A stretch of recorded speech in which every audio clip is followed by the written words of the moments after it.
Hi everyone, welcome back to my YouTube channel Study O'Clock. So in this video we are going to start up with your class 9th SST new NCERT, and we are beginning up with the chapter 1, that is understanding social science. So in grade 6 to 8 we have explored social science through stories of people, places and events, right? Now when you are entering into grade 9, it is time to understand exactly ki social science hai kya and why it matters. So, we all know that human beings live in societies and they depend on each other in various ways, right? So, हम human beings हैं. We are social beings. We are together living in a society. ऐसी society जहाँ पे हम भी exist कर रहे हैं और हमारे साथ और individuals भी exist कर रहे हैं, right? So, our lives are shaped by things around us, जिसमें आता है हमारा environment, हमारे आसपास का environment हमें बहुत से वेज में शेप करता है. देन कम्स द इंस्टीट्यूशंस जो हमें गवर्न करते हैं, and the next economic activities that ultimately meet our needs, and then traditions, ideas जो जनरेशन्स के थ्रू पास ऑन होते रहते हैं. So our lives as human beings, as social beings is shaped by not only by ourselves but by our environment, by our institutions, by the economic activities, by the traditions, by the culture, by the ideas. So we need to understand these connections to understand social science better, और तभी हम patterns और influences को समझ पाएंगे कि human life पे क्या इसका impact है और क्या इसकी importance है. सिंपल वर्ड्स में बात करें तो social science is the systematic study of human society. Social science एक सिस्टमैटिक स्टडी है. सिस्टमैटिक क्यों है? क्योंकि हम चीज़ों को सिस्टमैटिकली समझ रहे हैं. ऐसे नहीं है कि इधर से शुरू किया एक टॉपिक उधर से किया, नहीं. एक सिस्टमैटिक वे है सोशल साइंस को पढ़ने का. प्लस हर एक चीज़ को हम पहले हिस्ट्री से स्टार्ट करते हैं, उसके एवोल्यूशन से स्टार्ट करते हैं, देन आज की प्रेजेंट सोसाइटी के बारे में हम बात करते हैं. तो एक सिस्टमैटिक वे है in which social science is studied, right. Then it not only tells us about कि what happened or where things are located, but also explains कि एक पर्टिकुलर इवेंट हुआ क्यों, उस टाइम पे वहाँ पे लोग जो रह रहे थे वो कैसे रह रहे थे, लोग साथ में कैसे रह रहे थे, कैसे एनवायरनमेंट इन्फ्लुएंस कर रहा था उनकी लाइफ को, और कैसे गवर्नमेंट फंक्शन कर रही है, या कैसे इकॉनमीज़ ऑपरेट हो रही हैं, और कैसे हमारा पास्ट और प्रेजेंट मिल के शेप करता है टुगेदर हमारे आज के वर्ल्ड को जिसमें हम लिव कर रहे हैं, राइट.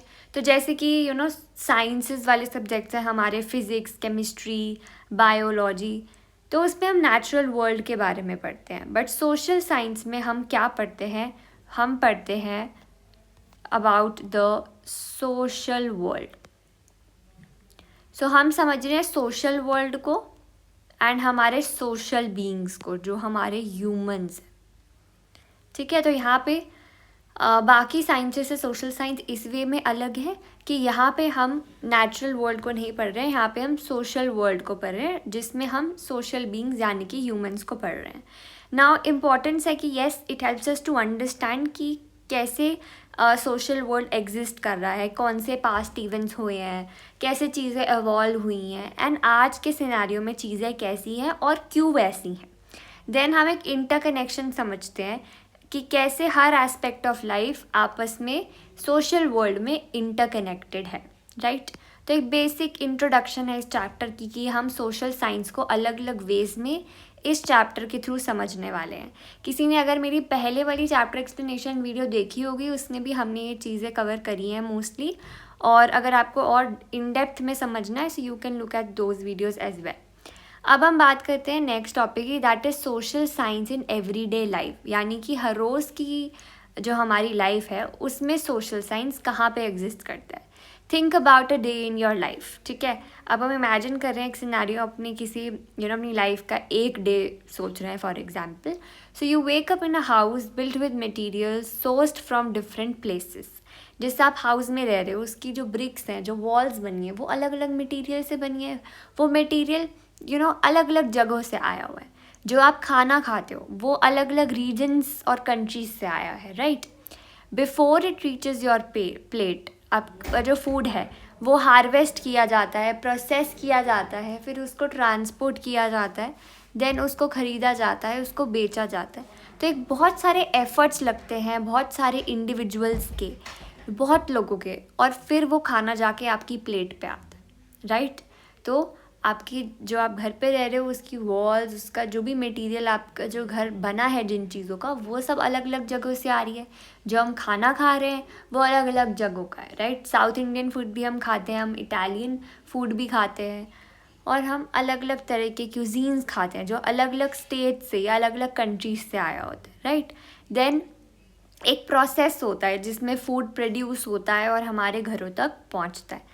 अगर हम रोड्स पे ट्रैवल कर रहे हैं तो रोड्स भी ऐसा नहीं है कि किसी ने बनाया और बन गया, बहुत प्लानिंग और लगती है, और उसके बाद भी बहुत मेंटेनेंस होती है जो पब्लिक अथॉरिटीज़ करती हैं इन रोड्स की, राइट। अब आप स्कूल में पढ़ते हो, आपका स्कूल भी एजुकेशनल पॉलिसीज़ प्रोग्राम से शेप्ड है, राइट। देन इलेक्ट्रिसिटी जो आपको मिल रही है वो कहाँ से आ रही है, किसी ना किसी दूर वाले पावर स्टेशन से आ रही है, और it is delivered through vast and complex network, right. तो कुछ भी डायरेक्ट नहीं है, घूम फिर के अलग अलग लोगों से आता हुआ, अलग अलग जगहों से आता हुआ, अलग अलग रीजन से आता हुआ, और अलग अलग लोगों की कंट्रीब्यूशन से चीज़ें हमारे तक पहुंचती हैं, right. Even the simplest daily activity we are relying in some or the other way हमारी गवर्नेंस पे, इकोनॉमिक प्रोडक्शन पे, सोशल कॉपरेशन पे, एंड नेचुरल इन्वायरमेंट पे, right. Now beyond, look beyond your immediate surroundings. हमने बिल्कुल घर की बात करी, अब घर के बियॉन्ड जाते हैं। Why do some people live in crowded cities, right, and कुछ लोग स्कैटर्ड विलेजेस में रहते हैं दूर दूर, राइट। कुछ लोग अलग अलग लैंग्वेजेस बोलते हैं, अलग अलग ट्रेडिशन से आते हैं, अलग अलग कल्चर से आते हैं। Why do some region depends upon farming, right. बाकी कुछ जगह पे इंडस्ट्री या ट्रेड को ज़्यादा इंपॉर्टेंस दी जाती है। How do government make decisions that affect millions of people? Why are certain regions more prone to floods? Why do agriculture flourish in some regions but not in others? And how does climate change influences our lives? ये सारे pointers के जो questions हैं ये हम किससे पता लगाते हैं? By a subject called social science. So questions like this show that society does not function by chance, right? It is shaped by what? By your history, past, geography, the natural environment, institutions, public authorities, governance, resources around us, right? And human choices. Social science helps us explore and answer all these questions and seek answers to it by our observation, evidence, and logical reasoning, right? Then आपके daily experiences and the changes that you observe around you that reveals how social science builds connections among people, places, and systems. Simple observations will certainly tell you कि कैसे society आपस में connected है. It is a connected story, right, rather than a collection of separate pieces. That is what you understand through social science. और इसीलिए social science को समझना ज़रूरी है ताकि हम अपने social world को समझ सकें, उस social world को समझ सकें जिसका हम भी एक इंटीग्रल पार्ट है, right. Then understanding society through time and traditions. अब ये एक नेक्स्ट अप्रोच है कि हम सोशल साइंस में जो हम अपनी सोसाइटीज़ को समझ रहे हैं उनको टाइम एंड ट्रेडिशन से समझते हैं. So society has not always been as it is today, right. Obviously जो आज की सोसाइटी हम देखते हैं वो आज की ही नहीं है सिर्फ, it has evolved, right? Over thousands of years it has changed greatly in lot of ways, right? जो हमारी जनरेशन देख रही है, this digital media, social media, AI and all is coming forward, right. ये सब पिछली जनरेशन्स ने नहीं देखा है. पिछली जनरेशन्स से भी पिछली जनरेशन्स बोलेंगे कि we had a very simple life. तो चीज़ें बदलती रहती हैं, लोग बदलते रहते हैं, सोसाइटीज़ बदलती रहती है, सोसाइटीज़ में रहने का तरीका it all changes with time, right. इसके अलावा ट्रेडिशंस कल्चर भी बहुत इन्फ्लुएंस करते हैं, बट ट्रेडिशन कल्चर भी ऐसा नहीं है कि सेम रहे हैं हमेशा से, वो भी बहुत ज़्यादा बदलते हैं एंड बहुत चेंजेस आते हैं. Some change happens rapidly, some happen after lots of years. So early human communities की हम बात करें, अब हम स्टार्टिंग से हम बात कर रहे हैं, राइट. हम टाइम एंड ट्रेडिशन की बात कर रहे हैं. तो पास्ट को यहाँ पे हमारे लिए समझना ज़रूरी है। सो हम पास्ट में समझ रहे हैं कि सोसाइटी जो आज हम देख रहे हैं वो आज वाली सोसाइटी ऐसा तो नहीं है कि सेम सोसाइटी एग्जिस्ट कर रही थी पहले, नहीं, चीज़ें बदली हैं। पहले क्या था कि जो ह्यूमन कम्युनिटीज़ थी वो एनवायरनमेंट पे सिर्फ नेचुरली जो उनको सर्वाइवल के लिए ज़रूरत की चीज़ें होती थी उसी के लिए डिपेंडेंट रहती थी, ठीक है। उन्हें फल चाहिए खाने के लिए, मीट चाहिए, तो वो सिर्फ उतना ही लेती थी एनवायरनमेंट से जितना उसके सर्वाइवल के लिए ज़रूरी है। बट टाइम के साथ साथ लोगों ने सीखा कि हम क्रॉप्स उगा सकते हैं, एनिमल्स को भी डोमेस्टिकेट कर लिया, सेटलमेंट्स बना ली, टूल्स बना लिए, गुड्स एक्सचेंज करने लग गए हम, बार्टर सिस्टम और ये सब आ गया, और गवर्नेंस और ऑर्गेनाइज्ड होती गई। फिर विलेजेस जो थे वो टाउन्स बनते चले गए, टाउन्स से फिर सिटीज़ बनती चली गई, अर्बन स्पेसेस बनने लगे, न्यू आइडियाज़ आए, न्यू इन्वेंशंस हुई, कल्चरल एक्सचेंजेस हुई। तो जो लाइफ्स है, लोगों की जो लाइफ है वो धीरे धीरे ट्रांसफॉर्म हो गई। तो this spirit of inquiry has deep roots in India's knowledge traditions. Early thinkers जो हमारे थे दे वैल्यू डिस्कशन, आपस में डिस्कस करना, आप कुछ मुझे बताओ, मैं कुछ आपको बताऊँ, राइट। डिस्कस करना चीज़ों को, क्वेश्चनिंग, अगर मुझे कुछ सही नहीं लग रहा है आई एम क्वेश्चनिंग यू, अगर आपका एक पर्टिकुलर पॉइंट ऑफ व्यू है तो आई एम आस्किंग यू कि आप ऐसा क्यों सोचते हो, राइट। क्वेश्चनिंग इम्पॉर्टेंट पार्ट है, right. Then logical reasoning, right. कैसे एक पर्टिकुलर जो आइडिया है जिसमें एक इंडिविजुअल बिलीव करता है या एक पर्टिकुलर चीज़ में जो इंडिविजुअल रिलाई कर रहा है, तो उसके पीछे का लॉजिक क्या है, रीज़न क्या है, उसको समझना, राइट। तो अर्ली थिंकर्स वैल्यू करते थे कि डिस्कशन, क्वेश्चनिंग, लॉजिकल रीजनिंग ये बहुत इंपॉर्टेंट रोल प्ले करते हैं सोसाइटी में। नॉलेज को भी एक्सप्लोर किया जाता था through observation, reflection and dialogue. Observation, देख के कि आसपास क्या हो रहा है, रिफ्लेक्शन, सोचना कि ऐसा क्यों हुआ, मैंने ऐसा क्यों बोला, रिफ्लेक्शन, डायलॉग, आपस में बातचीत करके अपना व्यू भी के बारे में सोचना, सामने वाले का सोचना, अपोजिट व्यूज़ भी सुनना, तो dialogue, right. For example the concept of panch mahabhutas, ये डिस्क्राइब करता है नेचुरल वर्ल्ड को एज एन इंटरकनेक्टेड सिस्टम जहाँ पे ह्यूमन लाइफ एम्बेडेड है, राइट। यहाँ पे हम इससे समझ लेते हैं, यहाँ पे गिवन है idea of panch mahabhutas, 5 great elements. Panch means 5, right? Yeah, that is why it is Panch Mahabhutas. It comes from Indian philosophical traditions. It explains कि 5 fundamental elements है हमारे अर्थ के, right? जो है 5 fundamental elements हैं, which includes कौन से हैं 5? पहला अर्थ यानी कि पृथ्वी, सेकेंड इज वाटर, अभा, थर्ड फायर, अग्नि, then next is air, vayu, and next is space, akash. So scholars use this idea to explain natural processes, human body, relationship between living beings and environment. So ये आपने सुनी होगी ये वाली ये particular idea about पंच महाभूतास कि हर चीज़ जो है वर्ल्ड में वो 5 फंडामेंटल एलिमेंट्स से कंपोज्ड है, earth, water, fire, air and space, right. तो ये इंटरकनेक्शन दिखाता है कि ह्यूमन लाइफ कहाँ पे एग्जिस्ट करती है। इससे हम समझ सकते हैं कैसे एनवायरनमेंट ने इन्फ्लुएंस किया settlement pattern, occupation, architecture, food habits, health practices वगैरह को, राइट। जहाँ पे फर्टाइल सॉइल मिलती है वहाँ पर ही एग्रीकल्चर शुरू होता है, फिर लोग बसते चले जाते हैं तो सेटलमेंट्स बन जाती हैं, फिर वहाँ पे ट्रेड कॉमर्स स्टार्ट हो जाते हैं, ऐसे करते करते वहाँ पे सिविलाइजेशन हो जाती है, अर्बनाइजेशन हो जाती है, धीरे धीरे इंडस्ट्रीज आ जाती है। This is how societies evolve, right. Then similarly एक और आइडिया की हम बात कर रहे हैं, that is Vasudhaiva Kutumbakam. You might have heard about it, right. तो हम ग्लोबल लेवल पे भी इस आइडिया को बहुत ज़्यादा डिस्कस कर रहे हैं। It means world is one family, Vasudhaiva Kutumbakam, right. World Kutumbakam means family, right? Kutum, family. So the world is a one family which expresses कि हम सब एक हैं, ह्यूमन सोसाइटीज़ इंटरकनेक्टेड हैं across regions and cultures, right. ये सेंस ऑफ इंटरडिपेंडेंस से हम समझ सकते हैं कि सोशल साइंस ग्लोबल इंटरेक्शंस और रिलेशनशिप्स को समझ सकते हैं. ठीक है.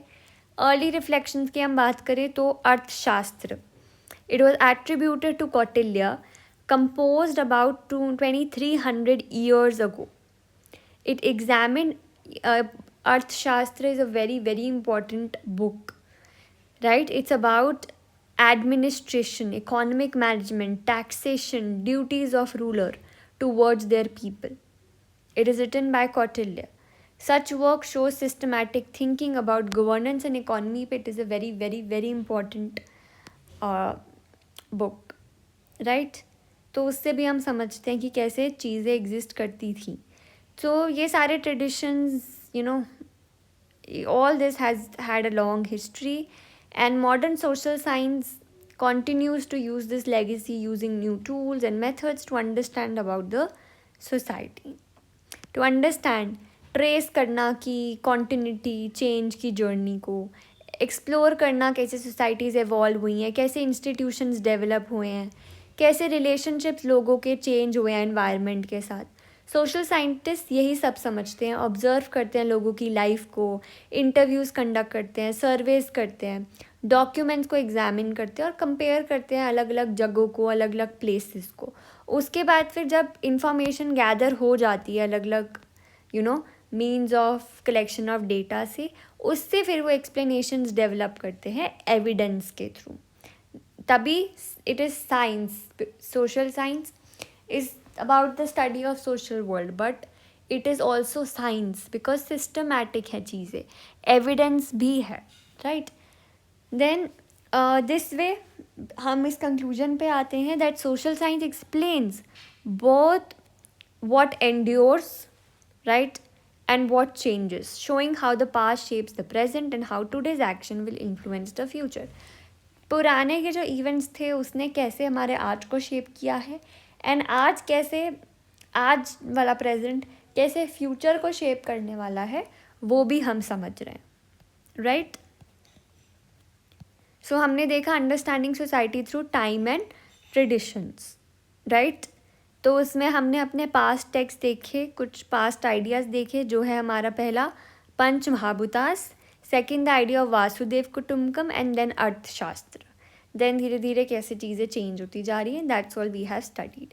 Now let's understand about social science as a study of disciplines. Human society बहुत कॉम्प्लेक्स है, एक पर्टिकुलर सिंगल फील्ड नहीं हो सकता कि सब कुछ एक्सप्लेन किया जाए ह्यूमन सोसाइटी के बारे में. फॉर एग्जाम्पल, ड्रॉट इफेक्ट करता है क्रॉप्स को, राइट, यानी कि एनवायरनमेंट को. ड्रॉट हुआ, सूखा पड़ गया, क्रॉप्स इफेक्ट हो गए. ये क्या है? एनवायरनमेंट का एक एस्पेक्ट है, राइट?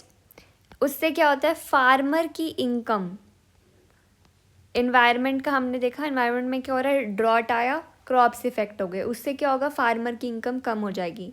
क्या इफेक्ट होगी? इकोनॉमी इफेक्ट हो गई.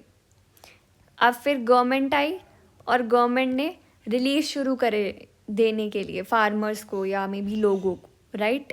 उससे क्या होने लगा कि सिटीज़ में माइग्रेशन होने लग गई, राइट? तो इस सोसाइटी पे इम्पैक्ट आ गया.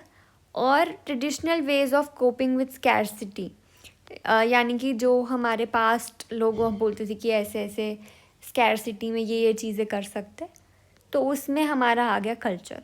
तो कैसे एक पर्टिकुलर ड्रॉट जैसे इंसिडेंट में भी चीज़ें कैसे इंटरलिंक्ड है, कैसे environment, economy, politics, society, culture, ये सब एक ही उसमें आ गया. देख रहे हो आप इस एग्जाम्पल से? ड्रॉट आया, क्रॉप इफेक्ट हुआ, फार्मर की इनकम कम हो गई, गवर्नमेंट रिलीफ मेजर्स लेके आई, लोग माइग्रेट करने लगे सिटीज़ में, और जो ट्रेडिशनल वेज थे कोपिंग के, स्कैरसिटीज़ है, वो यूज़ करने लग गए. तो दिस ऑल शोज़ हाउ चीज़ें इंटरकनेक्टेड है. एंड ऐसी सिचुएशंस को समझने के लिए we have to examine the society from different perspectives. इसलिए social science is not a single subject, it is a group of related disciplines, जो हर एक डिसिप्लिन, हर एक different aspect of human life को स्टडी करता है. एंड मिल के they helps us understand society in a comprehensive and a connected way. Social science के अंदर हम बहुत सारी ब्रांचेस और बाकी डिसिप्लिन्स पढ़ते हैं, political science, history, geography etcetera. So तभी एक सिंगल सब्जेक्ट नहीं है सोशल साइंस, क्योंकि इतना कुछ है पढ़ने के लिए, इतना कुछ है समझने के लिए, because human society is complex. ठीक है, नाउ क्लास 9 to 10th में जो हम डिसिप्लिन्स पढ़ते हैं that is geography, history, political science and economics together provides a comprehensive understanding about the society. बाकी कुछ डिसिप्लिन्स भी हैं, sociology, philosophy, anthropology, psychology, they are also part of broader social science family, but 9 to 10th में हम majorly ये 4 disciplines ही पढ़ते हैं। ठीक है, अब ये फील्ड सोशल रिलेशनशिप्स को समझने में हेल्प करते हैं, ethical reasoning, human behaviour, further और ज़्यादा डेप्थ में जो और ज़्यादा सब्जेक्ट्स हैं। अभी हम बेसिकली जो हमारे इम्पोर्टेंस के हैं उसी को समझते हैं। पहला है ज्योग्राफी। ज्योग्राफी स्टडी क्या कर रहा है, अर्थ को, एनवायरनमेंट को, रिलेशनशिप्स, लोग और सराउंडिंग्स में, लोग और एनवायरनमेंट में क्या रिलेशन है उन सबको स्टडी कर रहा है, that is geography. Second is history. History क्या कर रहा है, पास्ट को अंडरस्टैंड कर रहा है, टाइप्स टू अंडरस्टैंड कि कैसे सोसाइटी में चीज़ें एवॉल्व हुई हैं। Political science, governance, power, rights, responsibilities of citizens, basically political system in the political world को समझने में हेल्प कर रहा है। इकोनॉमिक्स, कैसे सोसाइटी में प्रोड्यूस होती है कोई चीज़, डिस्ट्रीब्यूट होती है, और कैसे उसको यूटिलाइज करके, रिसोर्सेज को यूटिलाइज करके हम ह्यूमन की नीड्स को मीट करते हैं। तो ये सारे डिसिप्लिन अलग अलग क्वेश्चंस को आंसर करते हैं, all of them are interconnected, they are together they provide a holistic understanding of society. ठीक है, हम एक एक करके इन हर डिसिप्लिन को डिटेल में देखने वाले हैं। The very first one is geography. Geography क्या बेसिकली अंडरस्टैंड करता है, as the name suggest, geography, right. So geo basically हम यहाँ पे पढ़ने वाले हैं एक पर्टिकुलर पर्टिकुलर जियोलॉजी को समझने वाले हैं, right. So geography studies the location, right, and the distribution of places, objects, materials and people, as well as the relationships between human societies and their surroundings. एक लाइन ने ही हमारा बता दिया geography क्या है।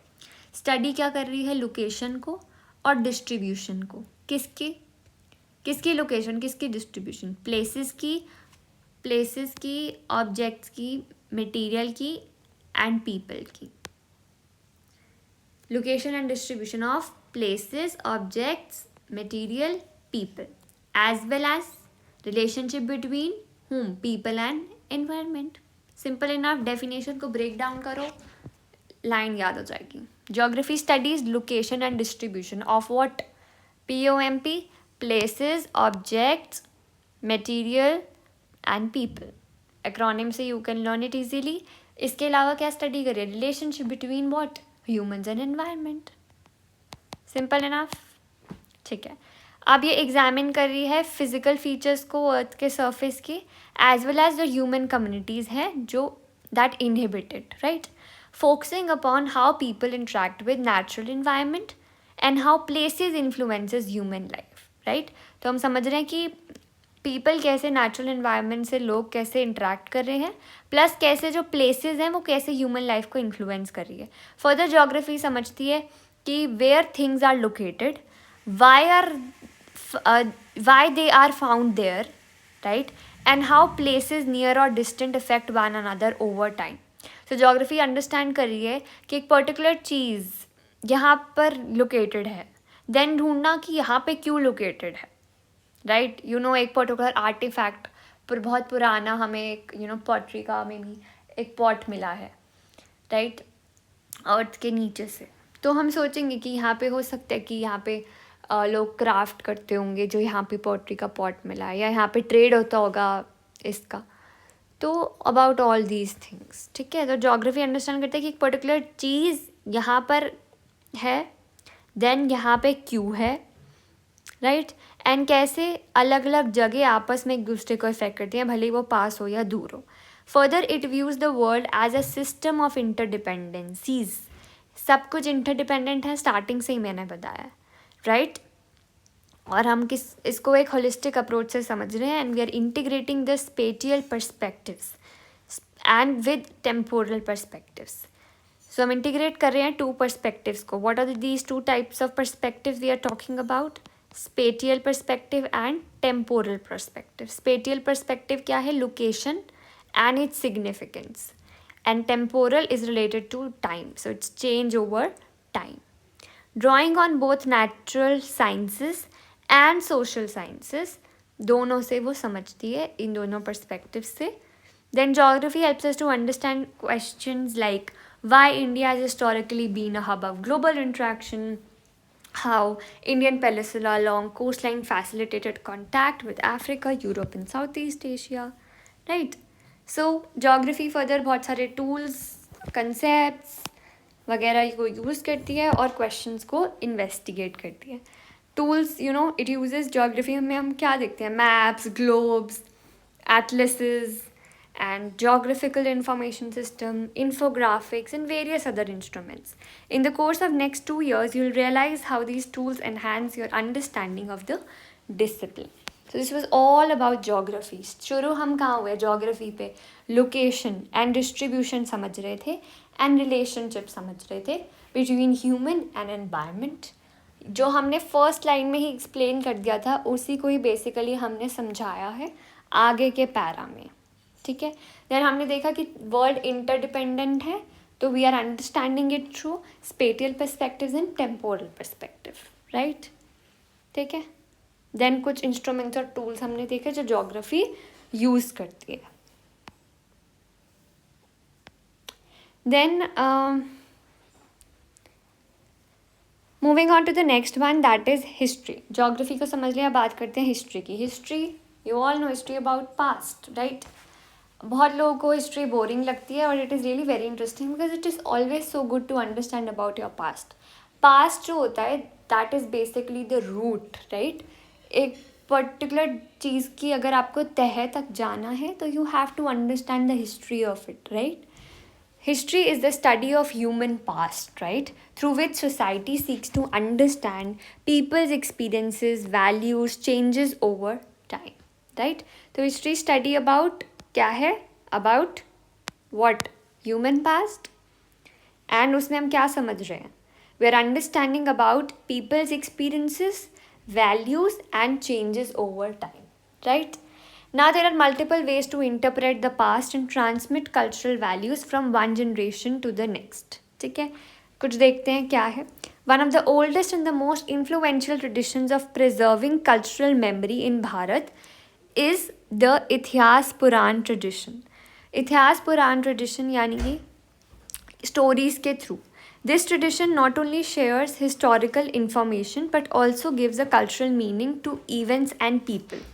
So इतिहास पुराण tradition basically is a tradition about of India, पुरानी चीज़ों को प्रिजर्व करने का. That we preserve through stories के थ्रू हम चीज़ों को कल्चरली ट्रांसमिट कर रहे हैं and we are making meaning to events and people. In doing so, what happens?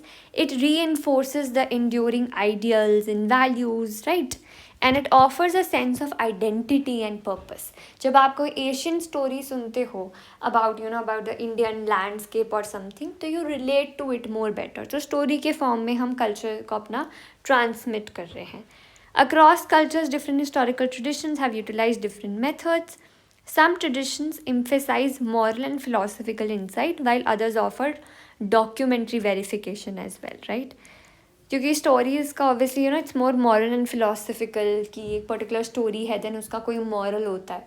Generally आपने बचपन में सुनी होंगी बड़ी सारी स्टोरीज, तो they all have a moral to tell you. But कुछ चीज़ों में हमें अगर कुछ पास ऑन करने तो next generation we have to provide them with some proof, documentary verification or something. Modern historiography, by contrast, it increasingly relies upon empirical evidence. Empirical evidence मतलब it uses tools जैसे कि human genetics, carbon 14 dating, archaeology, अलग अलग scientific methods अपने हमारे past को समझने के लिए. ठीक है, तो हम अलग अलग टूल से समझ रहे हैं बेसिकली कि हमारे पास्ट में क्या हो रहा है था, कैसे हो रहा था, right? History writing draws on a wide range of sources to understand the social realities of the past, right? अब हिस्ट्री ऐसा तो नहीं आके मैंने बोला कि ऐसा होता था and you will believe in, right? Obviously उसके कोई एविडेंस रहा होगा, कहीं से तो वो नॉलेज आई होगी ना. तो that's all, you know, it's from a different variety of sources जो हम निकालते हैं खोज के कि पहले चीज़ें कैसे होती थी. कौन से सोर्सेज है हमारे? Which includes archaeological and literary traditions, जैसे कि travelogues, memoirs, correspondence, genealogical records, folklore and oral traditions, revenue documents. तो ये सारे ऐसे डॉक्यूमेंट्स हैं जो अगर हमें मिलते हैं तो ये प्रूव करते हैं. ट्रैवलॉग्स की लोग कहाँ से कहाँ ट्रैवल कर रहे थे, पर्टिकुलर मेमोरी को रिकॉल करने के लिए किसी ने कुछ लिखा है, या कुछ डॉक्यूमेंट सोर्सेज है जो फैमिली लीनेज को ट्रेस करते हैं, that are your genealogical records. Like कोई फोकलोर है, स्टोरी है, ओरल ट्रेडिशन है, रिवेन्यू डॉक्यूमेंट्स है, हिसाब किताब उसमें लिखा है, टैक्सेशन. ये सारे मटेरियल्स अंडरस्टैंड करते हैं, हमें बताते हैं कि चीज़ें उस टाइम में कैसे थी. फर्दर बिल्डिंग्स की फॉर्म में भी वी हैव मॉन्यूमेंट्स हैं हमारे, आर्किटेक्चरल स्ट्रक्चर्स हैं, एक्सकेवेटेड साइट्स हैं, आर्टिफैक्ट्स हैं, ऑब्जेक्ट्स हैं, आर्ट है, पेंटिंग्स हैं, पुराने स्कल्पचर्स हैं. ये सब मिलके हमें एनालाइज किया जाता है इनको बहुत साइंटिफिकली, और लैब टेस्ट वगैरह होते हैं. देन उससे निकाला जाता है कि हाँ ऐसे हुआ करता था, राइट. फर्दर आप कुछ चीज़ें इसमें पढ़ोगे, पास्ट पढ़ोगे अलग अलग वेज में. तो बेसिकली यहाँ पे हमने ये समझा कि history about the study of human past, जिसमें हम समझ रहे हैं लोगों का एक्सपीरियंस, वैल्यूज़ क्या रही हैं सोसाइटी में और कैसे बदलाव आया है सोसाइटी में over period of time. Then हमने कैसे रिकॉर्ड करते थे हिस्ट्री थ्रू इतिहास पुराना, एम्पिरिकल एविडेंसेस थे. फर्दर हम कौन कौन से ऐसे सोर्सेज हैं जिससे हम हिस्ट्री के बारे में पता लगता है, तो ये सारे हमने सोर्सेज यहाँ पे एक्सप्लोर करे हैं. You can look at these literary sources. ये मैन्यूस्क्रिप्ट्स हैं, राइट. तो इनको कॉम्प्रिहेंड करके वी गेट टू नो कि हाँ ऐसे हुआ करता था. आर्कियोलॉजिकल सोर्सेज, टेराकोटा फिगर्स है, sculpture from Vishnu from the 12th century C. So all these tells about us about lot of insights, right. Epigraphic sources we have in different languages. Then coins, right, coin from issued by King Samudragupta, Mughal coin. So ये सारे sources हमें मिलके बताते हैं कि past में चीज़ें कैसे होती थी, and it is always very interesting to know, right. Next discipline is your political science. Political science personally my favourite. Political science is about the study of governance, right, जिसमें विच अब यहाँ पे भी first line is very important. Political science is the study of governance which informs us how and why power is distributed, decisions are made and policies are implemented. So basically political science study है किसकी study है? It is a study of governance, right. Then जो inform करती है, हमने यहाँ पे government नहीं लिखा है, it is governance, remember, ठीक है. स्टडी ऑफ गवर्नेंस, चीज़ें कैसे गवर्न की जा रही हैं, विच इन्फॉर्म्स अस कि पावर को how and why is power distributed, कैसे डिसीजंस लिए जा रहे हैं सोसाइटी में, एंड कौन कौन सी पॉलिसीज़ बन रही है, प्लस उनको इम्प्लीमेंट कैसे किया जा रहा है. It is about the study of constitutions, governance है, about the institutions of state. Political science also studies about social movements जो है हमारे, जो पास्ट में कोई मूवमेंट्स हो रहे हैं या हुए हैं, तो उसकी अपराइजिंग कहाँ हुई, रीज़न क्या था, and all this. Then nation building, particular nation कैसे फॉर्म हुआ है, कैसे बिल्ड हुआ है, उसका क्या पास्ट रहा है, राइट. जैसे कि इंडिया का past, it has been about the partition phase and everything. Then foreign policy को समझना कि फॉरेन बाकी कंट्रीज़ के साथ कैसा रिलेशन है, क्या पॉलिसीज़ हैं, एंड किस वे में पावर को एक्सरसाइज, शेयर एंड रेगुलेट किया जा रहा है in society and everyday life. India के विलेजेस में Panchayati Raj system exist. Panchayati Raj system क्या है?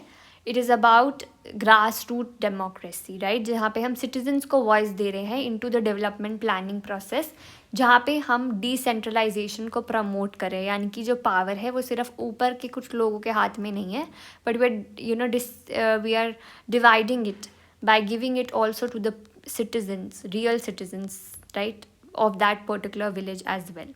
तो डेवलपमेंट प्लानिंग है जहाँ पे जो सिटीजन्स हैं उनको डायरेक्ट वॉइस मिल रही है डिसीजन मेकिंग प्रोसेस में. तो political power exist not only with in the formal institutions but also in social relationships, cultures, customs, and ideas of legitimacy. So to understand this, we need to examine the society, उसकी hierarchies क्या है, struggle क्या है, and government accountable है या नहीं. Study of politics in India began very early. कैसे societies organize हैं, कैसे govern की जा रही है, ये सब बहुत पहले से पढ़ा जा रहा था even before.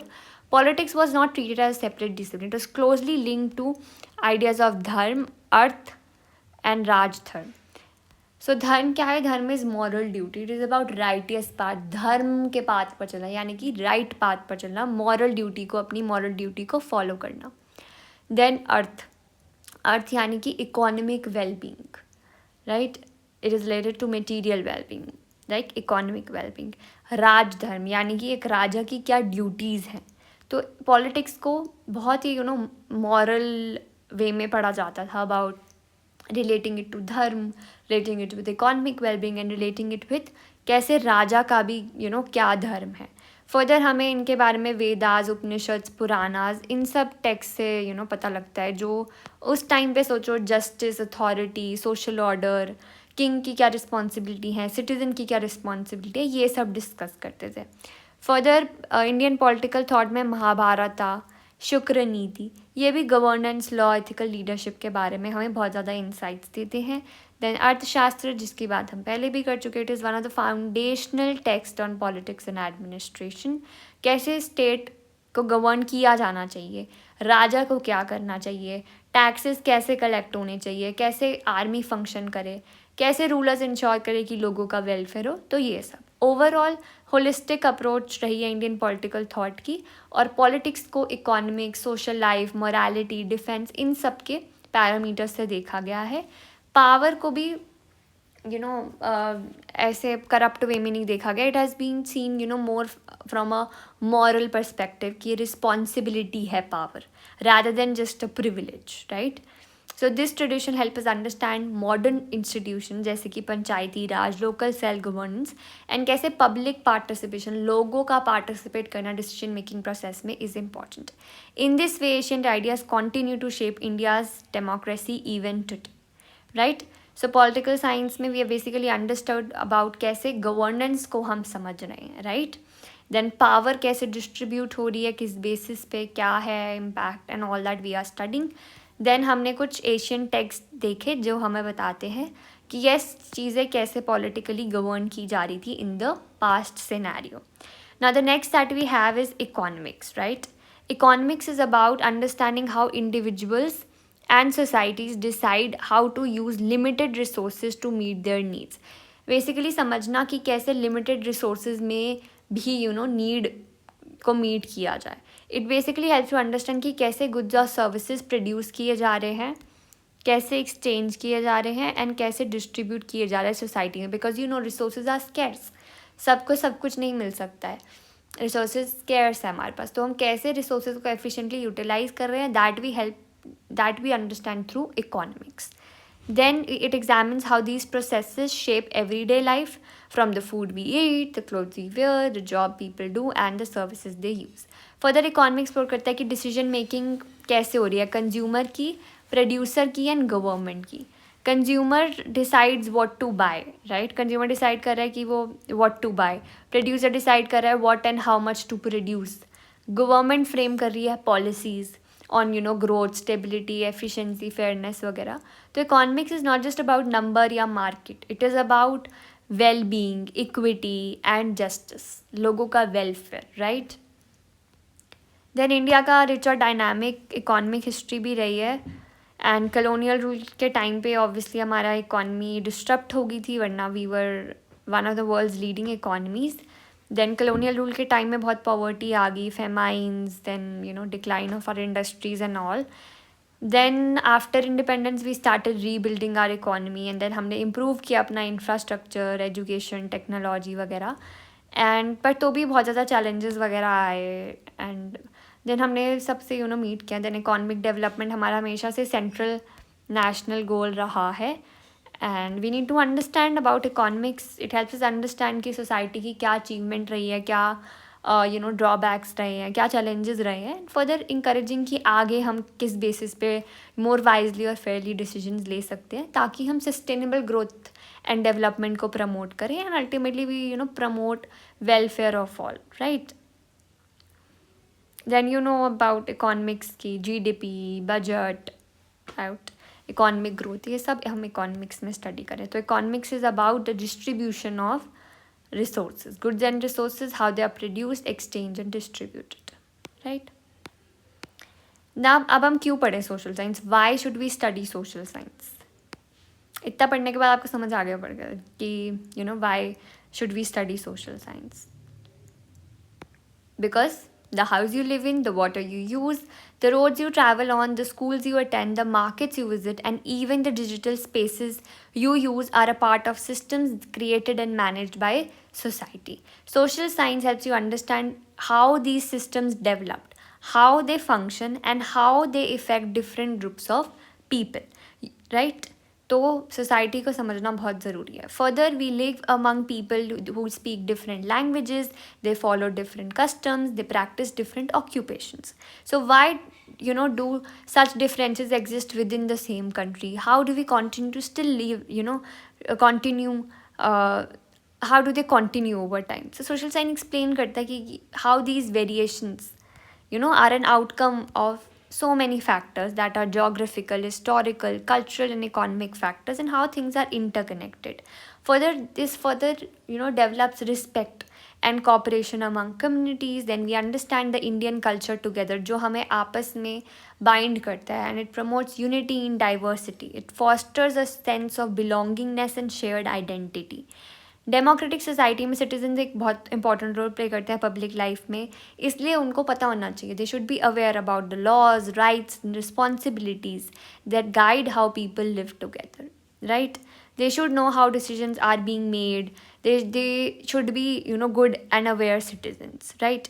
They should be aware about the issues as well, right. Then further जैसे environmental protection, public health, employment, global warming, ये सारे जो हमारे इश्यूज़ हैं, इन सब को भी हम सोशल साइंस के थ्रू ही समझ सकते हैं. And the habit of careful questioning and reasoning is essential for addressing problems that affects the society as a whole. More importantly society connect कर रही है पास्ट, प्रेजेंट एंड फ्यूचर को, and we are understanding चीज़ें पहले कैसे थी, कैसे time के साथ एवॉल्व हुई, आज कैसे चीज़ें चल रही हैं, एंड फ्यूचर में कैसे चीज़ें होंगी. That all we are understanding through social science.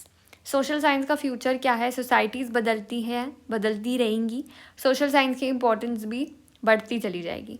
New technologies आ जाएंगी, सोसाइटीज़ एक्सपैंड करेंगी, इन्वायरमेंटल कंसर्न्स बढ़ सकते हैं, लोगों की माइग्रेशन, ग्लोबल कनेक्शंस, ये सब चीज़ें आपस में शेप होती रहती है, चेंज होती रहती है ओवर टाइम. और इन चेंजेस को समझना is very important, right.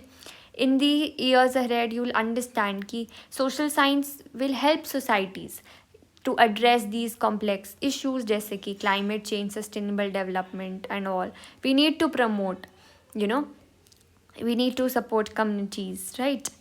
Then social science is also, it prepares you not only about to understand the world, but also how you can be an informed and a thoughtful citizen, right? Further, it's promoting unity among various different cultural traditions.